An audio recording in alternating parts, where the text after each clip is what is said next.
সমালোচনা তোমার লাইফে থাকবে। তুমি যতদিন বেঁচে থাকবা ততদিন তোমার লাইফে সমালোচনা থাকবে, অবহেলা থাকবে, অবজ্ঞা থাকবে, তুচ্ছ-তাচ্ছিল্য থাকবে। এটাই স্বাভাবিক, এটাই জীবন। তবে এই যে সমালোচনার, এই যে তুচ্ছ-তাচ্ছিল্যতা, এই যে অবজ্ঞা, এই যে অবহেলা, এই বিষয়গুলোকে খারাপ লাগার দিক হিসেবে নিলে হবে না। এগুলোকে তোমার অনুপ্রেরণা হিসেবে নিতে হবে। কারণ তুমি যখন এগুলোকে অনুপ্রেরণা হিসেবে নিবা, তখন এটা তোমার মধ্যে একটা জেদ তৈরি করবে।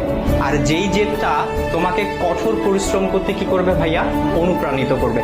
তোমার কঠোর পরিশ্রম করতে গিয়ে তোমার সব ধরনের ক্লান্তিগুলোকে দূর করে দিবে। আর যখন তুমি একবার কঠোর পরিশ্রম করতে শিখে যাবা, তখন স্যাক্রিফাইসের যে বিষয়টা, এই বিষয়টা তোমার মধ্যে অটো চলে আসবে।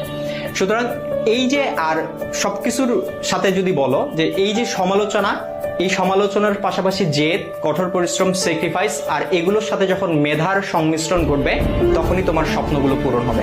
সুতরাং সমালোচনাকারীর এই যে সমালোচনা, এই